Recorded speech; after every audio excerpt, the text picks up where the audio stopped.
Bienvenue pour la deuxième leçon et leçon de la conjugaison. Mais comme d'habitude, je vais vous poser une petite question avant d'entamer cette leçon. La question est la suivante. Quels sont les modes dont on a déjà parlé? Oui, on a parlé de plusieurs modes. Le mode indicatif, le mode subjonctif, conditionnel, le mode participe, le mode infinitif et le mode impératif. Et on avait dit aussi que chaque mode est composé de plusieurs ou de quelques temps. Parmi ces modes-là, on a parlé de mode impératif. Et on avait dit qu'il est composé de deux temps, l'impératif présent et l'impératif passé. Alors aujourd'hui, notre leçon se rapporte sur l'impératif présent. Lisons ensemble le support suivant. La première phrase, roulant en respectant les feux de signalisation. Quel est le verbe conjugué dans cette phrase?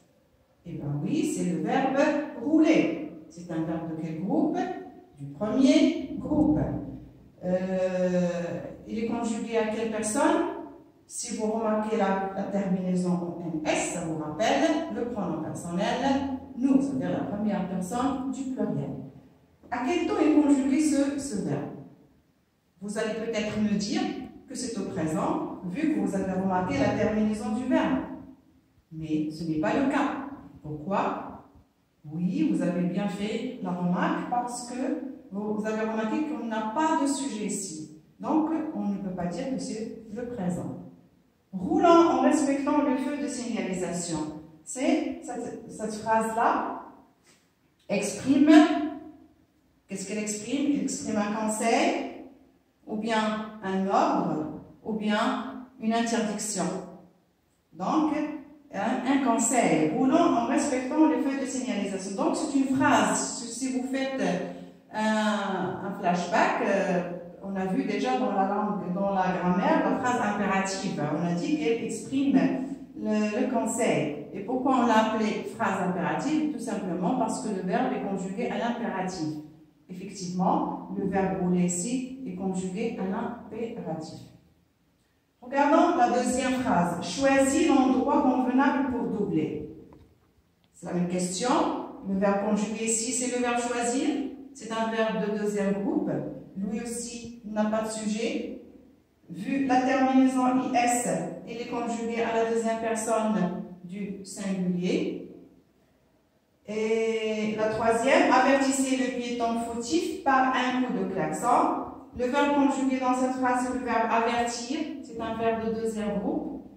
Vu la terminaison EZ, il est conjugué à la deuxième personne du pluriel. Et puisque dans les trois phrases, le sujet ne figure pas, donc ils sont conjugués tous les trois à l'impératif.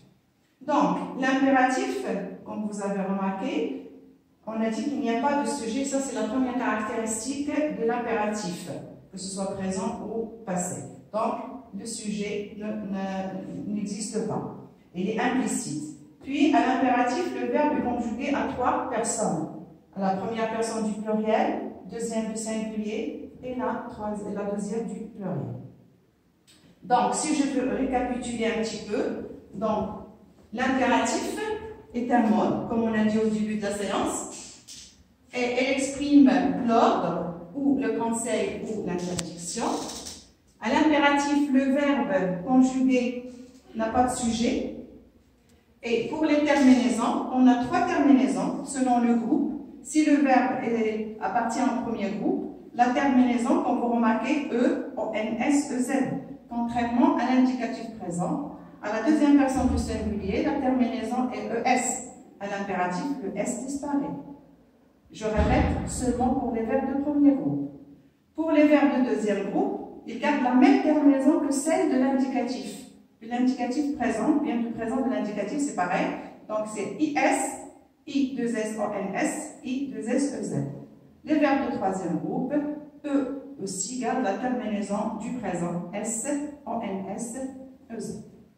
Donc, pour bien maîtriser la leçon, on va conjuguer ensemble, à travers cet exercice d'entraînement, quelques verbes, oralement bien sûr.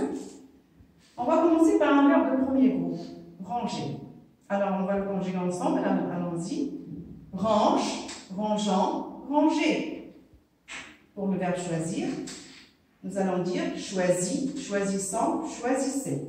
Faire, fait, faisant, faites. Attention, ce n'est pas faisait, c'est faites. Pour avoir et être, ce sont deux auxiliaires et font l'exception, tout comme d'habitude, et ne suivent pas la même règle qu'on a déjà vue lors de je retiens. Ça veut dire avoir, il ne va pas se conjuguer comme le présent de l'indicatif, mais on va dire plutôt à l'impératif et, ayant, ayez. Être, soit, soyons, soyez. Alors, pour l'exercice d'application, comme dans le verbe, vous allez le faire sur vos cahiers partie français. L'exercice figure dans vos manuels, dans la page 141, l'exercice 9. Alors, j'espère que vous avez bien maîtrisé la leçon. Si vous avez des questions, je suis là. Écrivez-les et je vous répondrai dans la séance prochaine. Merci.